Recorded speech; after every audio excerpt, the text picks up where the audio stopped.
అబ్బా తొందరలో ఏమైంది? బాగా మెడనొప్పి వస్తుందండి. మీరు కూడా మొబైల్ ఫోన్ ఇలా పట్టుకుంటున్నారా? మీకు కూడా మెడ నొప్పి వస్తుందా? అయితే మీకు కూడా మొబైల్ నెక్ సిండ్రోమ్ వచ్చే అవకాశం ఉంటుంది. మొబైల్ నెక్ సిండ్రోమ్ అంటే ఏంటో ఇప్పుడు తెలుసుకోండి. నెక్ సిండ్రోమ్ అంటే మీరు ఫోన్ చూస్తున్నప్పుడు రీల్స్ స్పీడ్ గా కదిలిస్తున్నా, టెక్స్ట్ చేస్తున్నా కూడా మీ మెడ నొప్పి వచ్చే అవకాశం ఉంటుంది. అంటే తల ముందుకు ఉంచి, అంటే ఒక 15 degrees నుంచి మీరు యూజువల్ గా అందరు ఫోన్ చూసేటప్పుడు ముందుకు వంగి టెస్ట్ చేస్తూ ఉంటారు. సో దీని మూలంగా ఏంటంటే ఒక 15 degrees మెడ కనుక ముందుకు వంగితే 10 kg బరువు మెడ మీద పడే అవకాశం ఉంటుంది. అంటే తల బరువు అంతా కూడా మెడ మీద పడుతుంది. దీని మూలంగా మెడ నొప్పి, తల వెనకాల భాగాలు నొప్పి, చేతులు తిండిలు వస్తాయి. దీన్ని మనం మొబైల్ నెక్ సిండ్రోమ్ కానీ టెక్స్ట్ నెక్ సిండ్రోమ్ అని కానీ అంటూ ఉంటాం. మరి ఇది రాకుండా ఏం చేయాలో తెలుసుకుందాం. ఇప్పుడు రాకుండా ఉండాలంటే మన ఫోన్ ని మన కళ్ళకి దగ్గరగా, అంటే కళ్ళకి ఎదురుగా ఈ డిగ్రీలో ఈ పొజిషన్ లో పెట్టి ఫోన్ అనేది చూస్తుండాలి.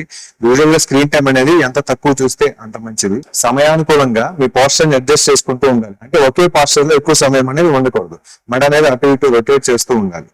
మీరు ఇప్పుడు ఫోన్ ఈ పోస్టర్ లో పెట్టుకొని చూస్తూ ఉంటే ఇమీడియట్ గా ఒక్కసారి చూస్తే ఏం రాదు. కంటిన్యూస్ గా మీరు ఇదే అలవాటుతో రోజు కనుక చూస్తుంటే కొన్ని నెలలకి మీకు మెడ నొప్పి అనేది వచ్చేసే అవకాశం ఉంటుంది. మరిన్ని హెల్త్ టిప్స్ కోసం మన ఛానల్ ఫాలో అవ్వండి.